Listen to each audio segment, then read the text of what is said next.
We here with the Campaign to Bring Mumia Home are happy to have this press conference, particularly because we understand that we're in trying times right now. With the passing of the Relegalization Relief Act, we understand that this is going to be an assault ultimately on not only political prisoners, but prisoners in general. And so we want to make sure that we can keep folks accountable, promote the necessary awareness that's going to be critical towards this time, not only for prisoners' rights advocates, but ultimately also human rights advocates. This is going to be a number of speakers who will really articulate and galvanize energy around why we, as a campaign, came out yesterday to give rise and voice to our concerns in regards to Governor Corbett signing this bill, but ultimately talk about how this impacts us moving forward as a movement. And this is certainly a movement that we're very proud of as we continue to be on the front line for truth and for justice. What I'd like to do actually is get to our first line of speakers if we can. And we're going to bring up some folks who are going to address not only the legal, but the political, and as well as other overarching ideas with regard to this movement as we go forward.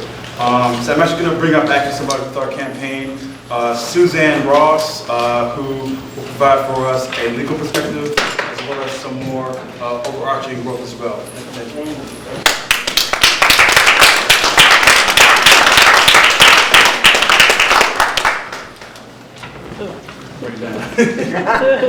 We're different sizes. Can you hear me?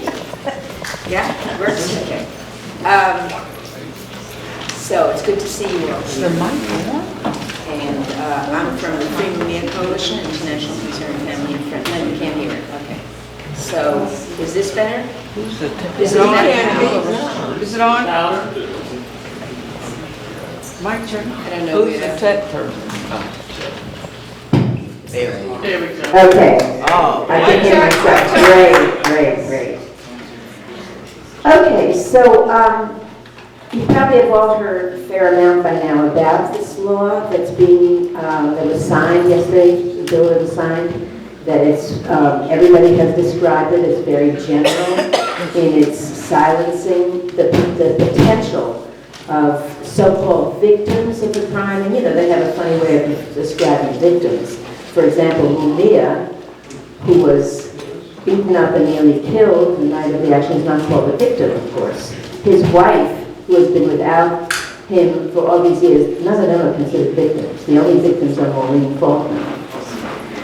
So anybody, by their definition, that's considered a victim of a crime and that testifies that they have been caused mental anguish has the power, them or their representative, the district attorney and so on, to sue, not just to silence, to sue the person who speaks out. And it turns out, they historically, come on in, there's seats over there are more seats, and we have more chairs, so please get a seat, everybody. So this was aimed initially at Mumia, after his very, very moving speech at Goddard College, it targets all prisoners in Pennsylvania. That's a huge population to silence, and our prisoners and their supporters. So groups like the American Civil Liberties Union, the Center for Constitutional Rights, the National Lawyers Guild, the Abolitionist Law Center, many legal groups have said, what? This is beyond what you could consider even acceptable as a restraint on the First Amendment rights. And lots of people have begun to start statements. I mean, there are initial statements, but now there's a legal challenge. So Mumia and Noel Hanrahan of Prison Radio, who transmits Mumia's message to the public, have already retained a lawyer, several lawyers, and the Abolitionist Law Center, which I believe was Pittsburgh, is waging that fight. They listened, they were looking to corporate speech yesterday. How many of you here were here yesterday for the court? So some of you didn't hear it, but a lot did. Now, yesterday was an amazing day, wasn't it? An amazing day of resistance. So people are looking at his speech very carefully and studying the laws very carefully to craft a fight back. But the lawyers are ready and in place, and in addition to the street fight, which you know everyone's going to be involved in, there's a major, major legal battle. And this is not going to go down quietly into the night. There's no way that this law will just pass and there will be no resistance. And its implementation, I'm sure, will be delayed, though they'll try to implement it, will be delayed for a long time by all these legal moves. Because you can file injunctions, you can file things to stop them from proceeding. So that's very, very important. So people should know about this legal resistance. The other thing that's very important that I wanted to say is that I would say courageously, given the atmosphere. By the way, one of the things you have to be very concerned about is not only Pennsylvania, but, you know, once something fascistic like this goes down in one state, you know, some other states are going to try to copy it. And the danger of having a precedent like this set is huge, And the other thing I just want to highlight too, we all know that the police has been out of control, not only in terms of killings and arrests of young black people all over the country, not only in terms of that, but in terms of its attempt to control the dialogue. So remember just a few months ago, there was a nomination to the United States Department of Justice for the Civil Rights Commission, to head the Civil Rights Commission. Remember, you know, you have Eric Holder as head of the Department of Justice, and then the most important position within the Department of Justice is probably the Civil Rights Division, because that's the section that monitors police. That's the section that under Bobby Kennedy back in the 60s filed suits in the South and fought for the voting rights law. So that division is very, very important. So I'm sure you all remember that just a few months ago there was a huge battle because Obama had appointed someone competent, believe it or not, someone competent and someone relatively progressive who had a history of really fighting for the voting rights law, some very important victories. And you remember what happened? A huge uproar led by whom? The Fraternal Order of Police. The police in the end was able to make it impossible for him to take that job, which is outrageous when you think about it, that the police got to decide who was not going to be head of a division that was going to monitor them. The police, just think about it, let me repeat it. The police, this is the division of the Department of Justice that was going to be controlling police misconduct. And the police made sure that a competent, progressive person could not have that job. That's an unprecedented, again, power that they got. And as we look, you know, you yell about, you know, stop and frisk, you know, Ferguson, all the attempts to stop the police from just killing people in the streets. But beneath that, you also have to look at the legal precedents that are set. Move away? Just be 3 inches away from it and you won't have the... The back. Feedback. Okay, is this okay better? Yeah. Okay. So, in addition to the killings, they're changing laws and precedents legally so that they can decide who heads the Division of Civil Rights in the Justice Department. Outrageous. Well, now what are they doing? They decide, the police initiated this campaign going on right now, and is essentially deciding who is going to be allowed their First Amendment rights. And the police has decided that all the thousands of prisoners in Pennsylvania should not be allowed to speak unless they agree with what they're saying. So again, you know, it's, you know, you don't want to say fascism prematurely, but a friend of mine who passed, who many of you may remember, Alame Graf, used to say, when you're next to me in the prison cell, then will you agree that it's fascism has arrived? What does it take for us to say that it's fascism? When the police runs rampant like this, not only in the streets, but in the courtrooms, in the Department of Justice. We have a police state. And I don't believe I'm exaggerating when I say that. We have a police state. Okay, so that's one of the very, very important things that's happening. On the positive side, in the House of Representatives, in the House here in Pennsylvania, it was unanimous to support this rotten bill. But in the Senate, there are a few heroic folks, and we want to mention their names because every time somebody stands up to police terror, we have to support them, cheer for it, and say more, more, more, because that's what we need, people speaking up.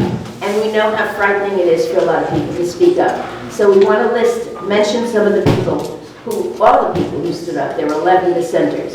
One was Senator Shirley Kitchen from Philadelphia, Senator Vincent Hughes from Philadelphia, Senator Anthony Williams from Philadelphia, Senator Larry Farnese from Philadelphia.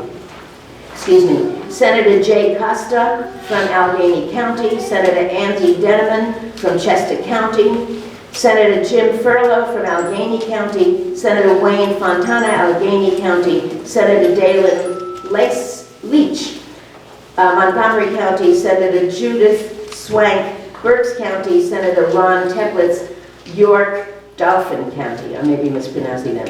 And then two people abstained, we don't know why, Leanna Washington and Mike Brubaker. So particularly on the ones who actually voted no,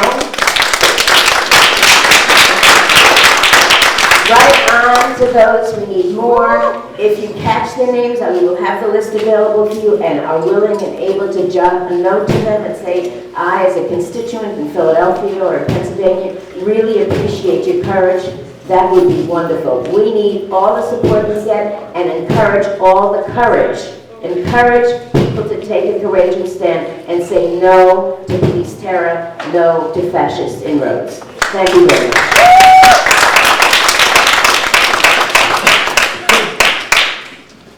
Thank you, Suzanne. And one of the main connectors that we wanted to make sure that we connected yesterday was the intersection of what's happening right now with police terror, along with what's happening in Ferguson, and looking at overall police brutality and police murders. And the good thing about it is one sister here actually was able to travel down to Ferguson for the October Ferguson campaign, and it actually was part and parcel of making the connection of how can we support folks in Ferguson to what's being done on the ground with various campaigns around mass incarceration here in Pennsylvania. And Patrice Armstead works with Power. She also works with the campaign to bring Maria home, along with several other organizations. And she'll be here to share a few words as well about not only the experience of Ferguson, but how it specifically connects to the RRA as well. So please bring up Patrice Armstead, please.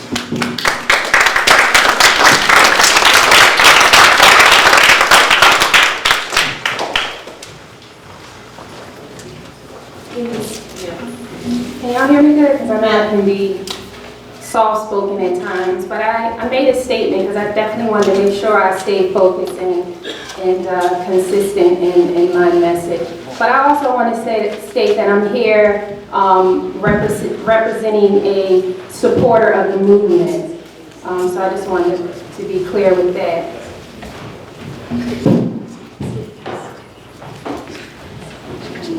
In early 2000, I read Live on Death Row by Mumia Abu-Jamal. After reading the book, I wanted to learn more about Mumia. My mother advised me that I could hear his commentaries on Brother Rob's show on Word 900 AM. I listened to his show every week just to hear Mumia's commentaries. They were always on point and addressed current events, global or local issues. But what was deep about Mumia's commentaries was the end where you could hear the sound of a jail cell closing. It was a constant reminder that the baritone voice of this activist, radio journalist, and intellectual was locked down in the belly of the beast. His commentaries forces you to think and challenge the system. Mumia's writings, speeches, and commentaries is an impressive body of work that can shape and mold the minds of young revolutionaries. The Re-Victimization Relief Act is unjust and unconstitutional. And I think the International Concerned Family and Friends of Mumia Abu Jamal and the campaign to bring Mumia home for organizing 2 back-to-back events on the heels of the signing of this ludicrous and unjust act. The community, including all progressive organizations and clergy, must come out in full force and oppose this act.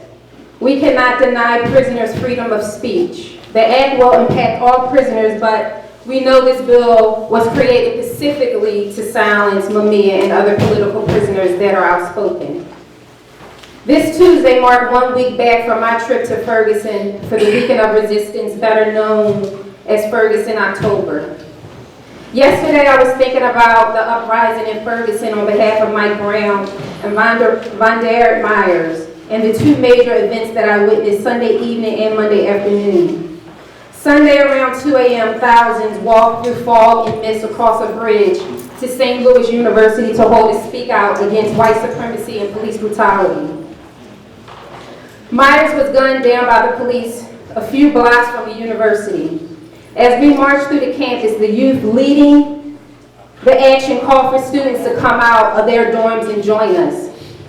Hundreds of students joined, and one brother spoke out stating that when he attended freshman orientation, he was told that the university believes in diversity and building a strong relationship with the community.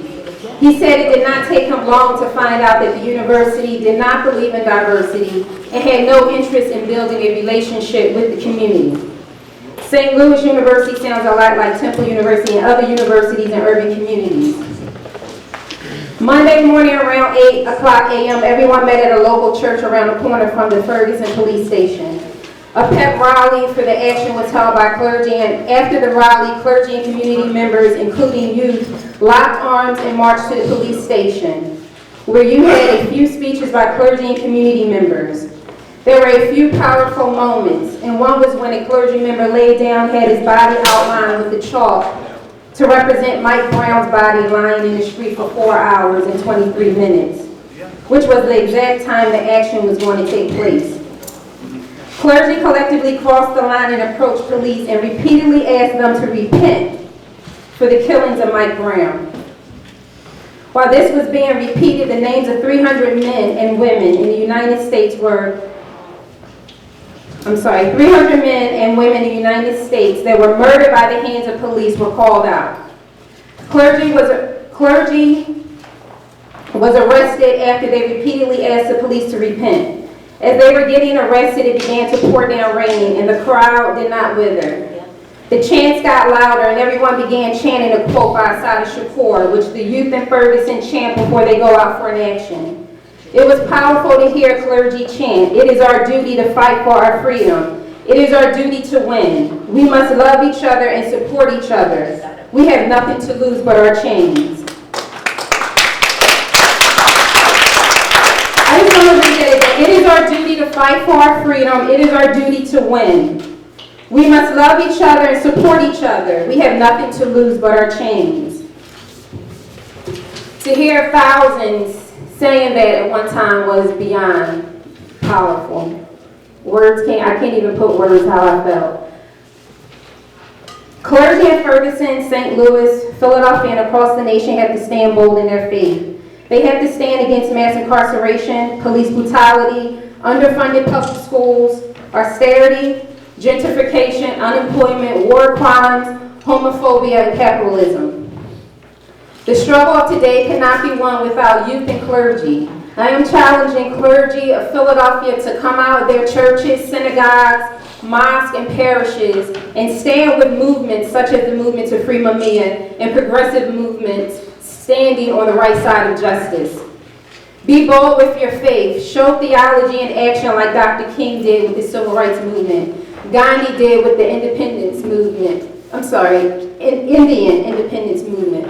Elijah Muhammad with the Nation of Islam. Father Paul Washington, and Pastor Renee McKenzie, right there in the back.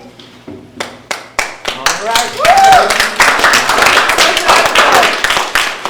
In North Philadelphia and around the city. and Dorothy Day with the Catholic Worker Movement. In closing, as a community, let's collectively continue to resist and agitate. Clergy of Philadelphia, I ask, what does your faith call you to do? Thank you. Free Mumia and all political prisoners. Long live the spirit of resistance. Our politics.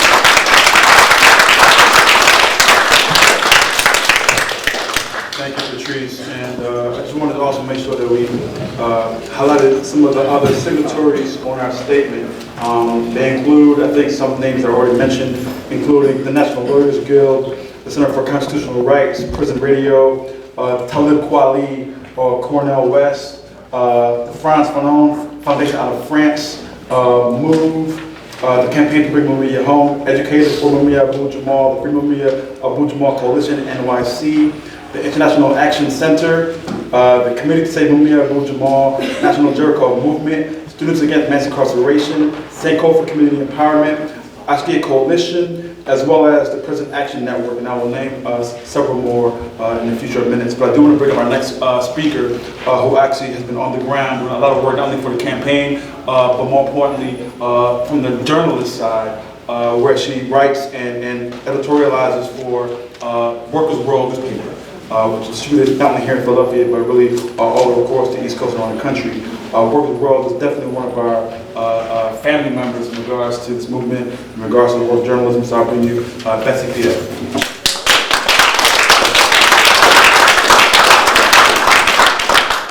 Her sister Noelle Hammerhead from Prison Radio was not able to be with us today, but I also want to give a shout out to her as one of the voices who has consistently not only brought Mumia's message to us, but those of many other prisoners across the U.S. Yesterday's signing of the Re-Victimization Relief Act, what many are labeling the Muslim Mumia Law, is not the first attempt by state or local government officials to silence Mumia Abu Jamal, an internationally celebrated, award-winning black writer and radio journalist who has written 8 books and hundreds of columns and articles while in prison. In 1996, the People's Video Network aired the Prison Industrial Complex, an interview with Abu Jamal. After that, the Pennsylvania State Prison Authority ruled that no prisoner in the state could be taped for television or radio.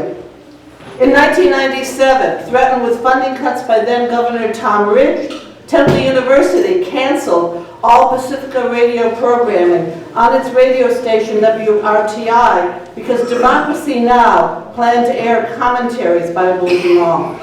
In 1999, Abu Jamal successfully challenged an attempt by the state to prohibit him from writing after publishing his first book, Live from Death Row. And they don't seem to want to stop, but we're going to challenge them. Just as those actions intended to silence Mumia extended collective punishment to all those imprisoned by Pennsylvania, so too with this latest law, called this is a quote from Senator Dalen Lynch, it's the most extreme violation of the First Amendment imaginable. The law also threatens the rights of independent news sources to print or air what they choose.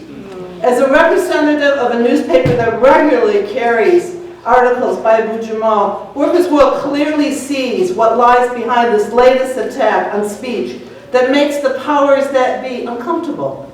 His regular contributions on a wide variety of issues serve to enlighten our readers. Prior to his incarceration, Abu Jamal's writings and commentaries challenged Philadelphia attacks on the MOVE organization. They exposed racism, brutality, and corruption of the Philadelphia Police Department. That's right. Abu Jamal is credited with helping to lay the foundation for Philadelphia being one of 2 police departments indicted by the U.S. Department of Justice for brutality and corruption.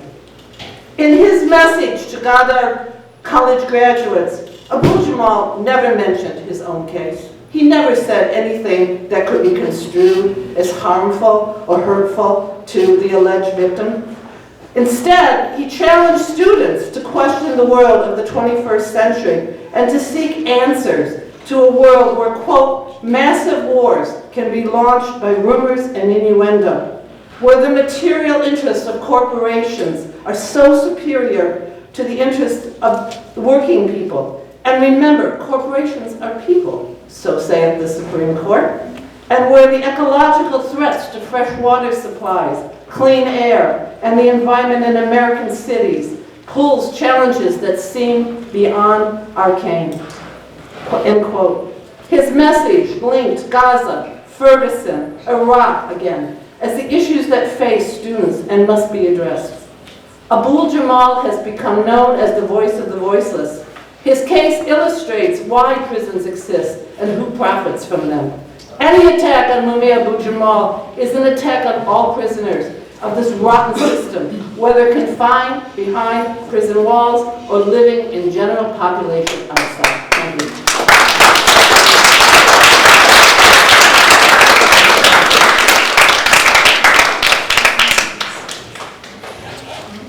Certainly, I just want to add there's some further names that actually also partnered with this statement. They include the Global Women's Strike, Women of Color and the Global Women's Strike, as well as Payday Men's Network. It's also been named as well. I want to also highlight MOVE, Laura Whitehorn, as well as the International Committee for the Freedom of the Cuban Five.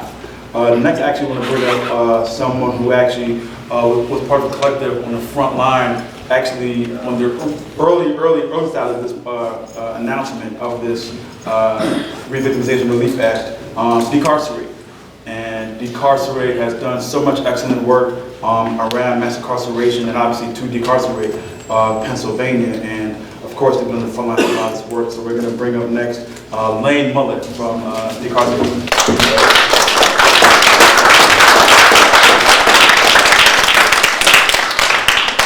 Great, thank you for having us here today. My name is Lane Mullet. I'm representing Decarcerate PA. Decarcerate PA is a grassroots campaign that's working to end mass incarceration in Pennsylvania. And we do this by, demanding no new prisons and end to prison construction. We believe that as long as the state continues to build prisons, jails, and detention centers, that they'll continue to fill them. By demanding decarceration, which is policies and practices that will keep people from going to prison, bring people home from prison, and keep people from going back to prison once they're released. And also... Sorry, you got to move away from the mic because it gets terrible banging. Is that better? Yeah. Okay. And also community reinvestment. So instead of investing in keeping in people in cages, we want to see resources going towards housing, healthcare, education, and non-punitive programs that actually address the root causes of violence in our communities rather than making it worse. So we're here today to voice our disappointment and anger over the passage of Senate Bill 508. This bill is a clear attempt to silence not just Mumia, but other prisoners and formerly incarcerated people who dare to speak out against the corrupt and deeply unjust prison system in the United States. This legislation is not an attempt to help victims. It is a cynical move by legislators to stop people in prison from advocating for human rights and participating in movements for social change. If this bill is allowed to stand, it will be a huge blow to the movement against mass incarceration. People inside prisons play a leading role in these struggles, and the perspectives, analysis, and strategies are essential to our work. Incarcerated and formerly incarcerated people who speak publicly, write books, contribute to newspapers, or even write for the Decarcerate PA newsletter will run the risk of legal consequences just for sharing their ideas.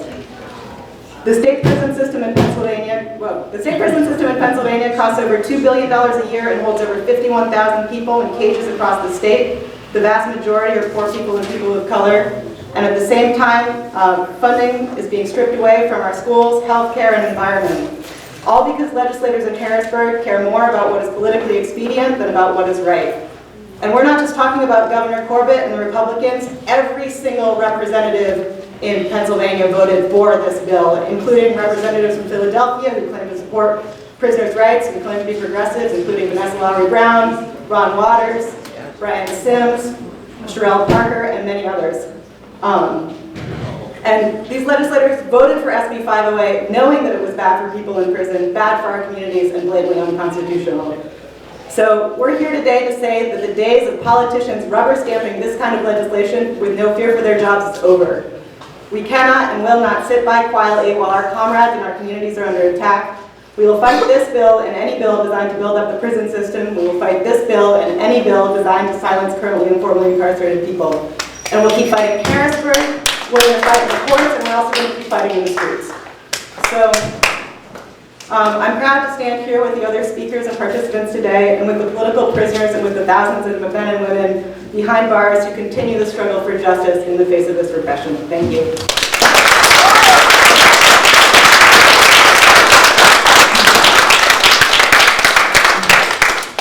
So as we can see, a very broad coalition has been built around this bill, and I think that it's getting the fire and the anger necessary and the passion because so many folks from various entities see how wrong it is to be implemented here in the state, in this Commonwealth. Next up, actually, I want to bring up somebody who also very dear to the movement and to our campaign here. She opens up her doors many times for not only events regarding to political prisoners, but various other community relations as well. Pastor Renee McKenzie with the Church of the Advocate, please.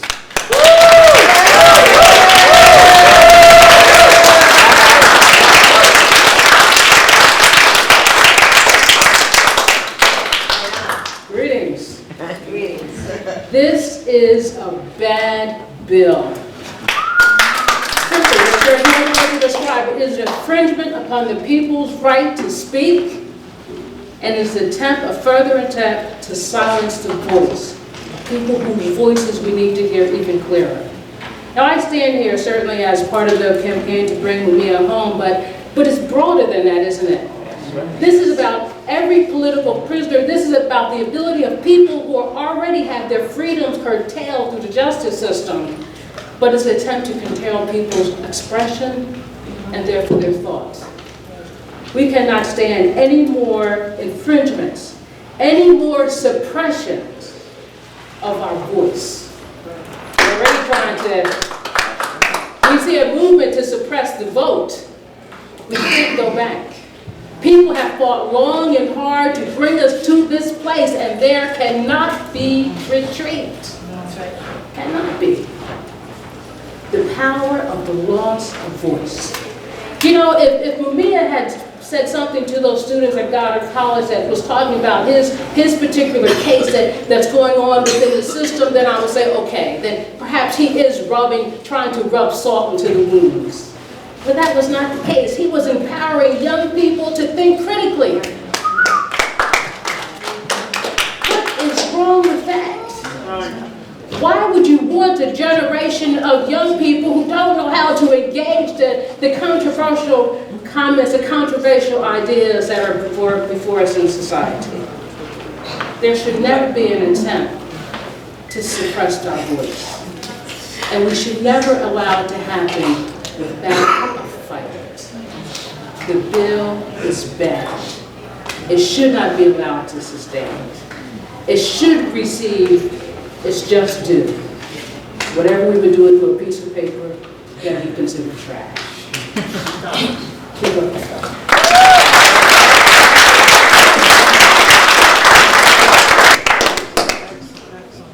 Yes, again, nothing better than having a personal testimony right from the horse's mouth. Can provide us with some context what we're dealing right now. I want to actually close this out actually with somebody who I think can really speak to what re-victimization really is. Also, somebody who for the past 29 years, going on 30 years next year, has had to deal with the ramifications of the bombing of MOVE, May 13th, 85. Next year will be 30 years. It's hard to imagine that. And the sister here will definitely speak truth to power in regards to this act and how it affects her and her family and her organizers within MOVE. Ramona African, y'all.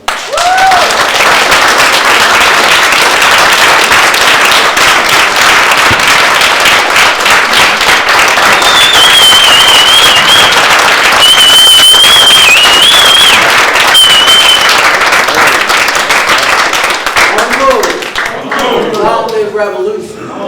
Long live Mumia for being strong. Because Mumia's position is, oh, y'all passing a bill that says that I can be sued for telling the truth. Mumia's position is, come on with it. Come on with it. I don't care. Take me to court. And that's the position he should have. We have to learn to disarm these people. They think they can intimidate and bully people into being passive and submissive. That has never been Move's position. Move's position has always been, our motto has always been, we fight back. You come at us, we fight back. And that is the thing of yesterday's rally at 13th and Locust. You know, we're under attack. What do? Stand up and fight back. That has to be more than words with us. We have to mean it and demonstrate it.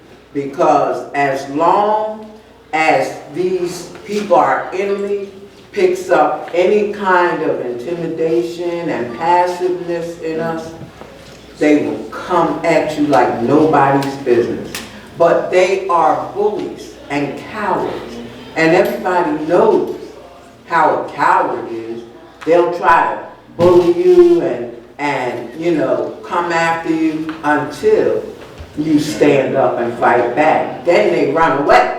You know, then they're like, oh, you know, I done bit off more than I can chew. Whatever. We have to be ready, be prepared to always defend ourselves. This Revictimization Relief Act, it's more than just a piece of paper. You know, it's an attack on the people. They can't take away our freedom of speech if we don't let them. If we don't let them. There is nothing that they can do. All they can do is have a piece of paper. But if we don't acknowledge it, and we do what we got to do, hey, you know, they are powerless. The power is truly within the people. We have the power. And they know that. They know that. We got to know it and demonstrate it. You know, these people came and moved with everything they got, including a bomb. Burnt our babies alive. But that didn't stop us. You know, we feel it till this day. We grieve for our family. But we use that grief to come back even harder. We use it to generate the energy we need to fight these foul misfits that don't care nothing about people, about life. They don't care. We have to care. You know, people believe in electoral politics and vote for, you know, officials. Well, that's not Move's belief. But if that's your belief, then don't just give away your vote. If you vote for these people, then you stand behind that vote and make sure that they really do represent you. That vote in the House of Representatives, people should be outraged. They should be outraged, and they should be flooding the offices of those elected officials with phone calls, emails, even visits, asking them what the hell do they think they're doing? How could they do that? And this isn't the first example we've had of these officials doing stuff like this. I remember when the state troopers went crazy about Assata and put $1 million bounty on her and then raised it to $2 million. And they were trying to get Assata extradited back to the U.S. from Cuba. And there was a resolution introduced in the Congress. And all these elected officials, you know, these black elected officials even, they signed their name to it. They voted for it. Bobby Rush, former Panther, you know, and they're talking, we weren't clear that Joanne Chesimard was Assata Shakur. First of all, that's a lie. But, all right, I'll give that to you. If you didn't know, why didn't you know? Yeah. Why didn't you? You know, I'm saying we got to stop looking to these elected officials for anything And we have to do what we have to do. Understand the power we have. Flex that muscle. You know, our very lives depend on it. The lives and freedom of our children depend on it. You want to know why Move fight so uncompromisingly? That's my family over there. Stand up, y'all.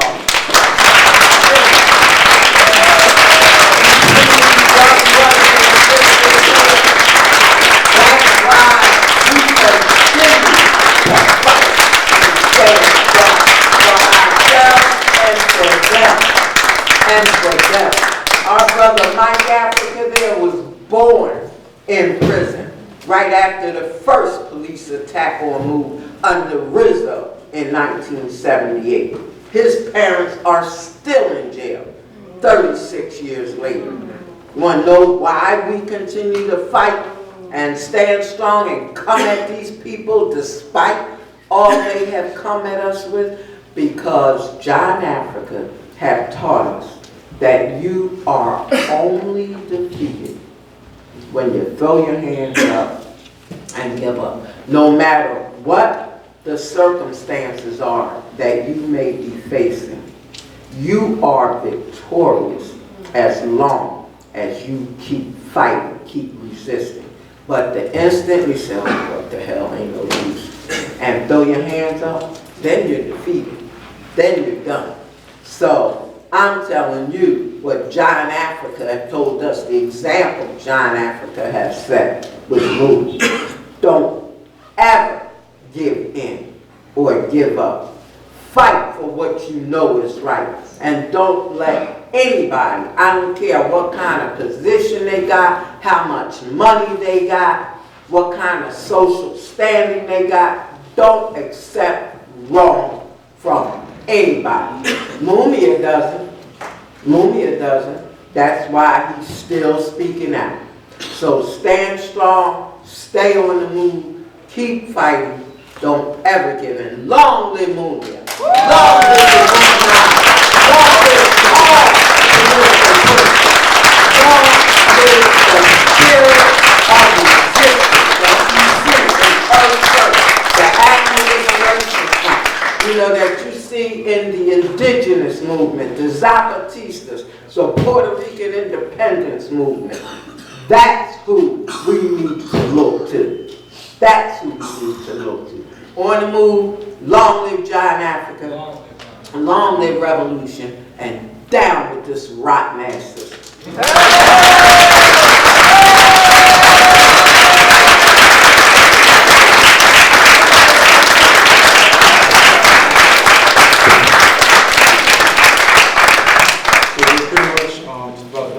We want to do a couple of things.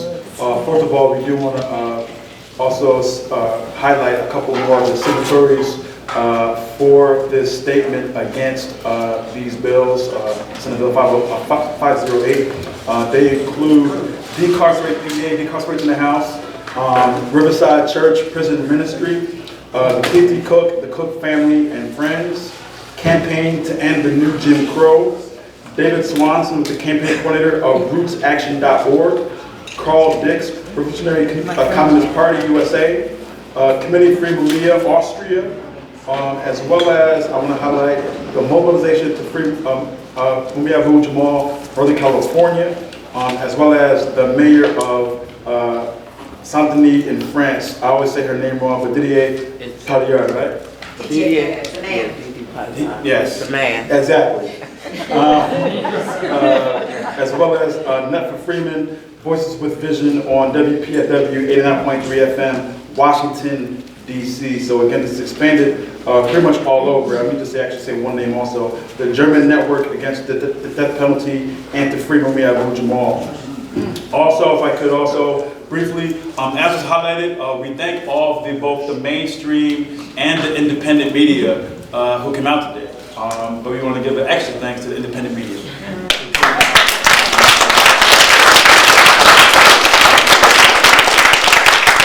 We get to tell our own stories in this situation. Also, as Suzanne mentioned, these bills passed unanimously in the House, which means that we got some calls to make. right? We got some calls to make.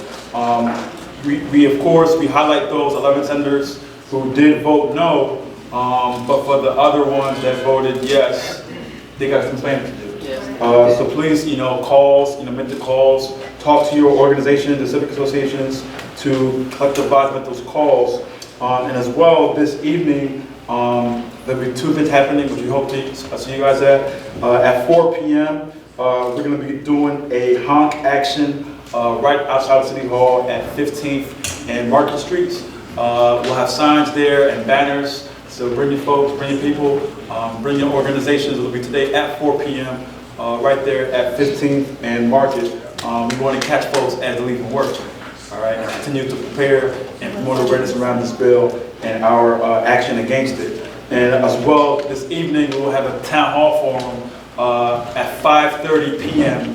That will be at Temple University. We ask you all to be there. It'll be an excellent opportunity for us to not only further engage this question around this action, but also more importantly, have a strategizing session, right? So what are we going to do next, right? What comes next, whether it's mobilizing, whether it's organizing, or what have you. Are there any other announcements? I think I saw one hand up. Betsy, do you want to? Just so we have flyers. Right. We do have more flyers, actually on the back table, sorry, as well as more press statements. So for the press that are in the room, if you didn't pick up a press statement, we do have those in the back. We also want to take a picture, if we can, with all of the speakers for today. So for the speakers who are still here, please, after we close out, please just come forward for a photo. And then if we could just have one announcement, then we'll get ready to close up. Yeah, the Human Rights Coalition, who's been working for prisoners' rights and against abuse in prison, is holding a forum on PA politicians and mass incarceration. So exactly on these topics, how do we deal with these legislators who don't seem to be standing up for us, even the ones who say that they do. It's at 2 to 4 p.m. this Saturday at the Berean Institute, 19th and Girard. I got flyers there. Great, and actually Patricia Vickers did contact us from HRC, so yeah, good stuff on that. So yeah, thank you very much, ladies and gentlemen. And again, the speakers are going to come up front. We'll go forward. We're out here till 4 o'clock. Thank you very much.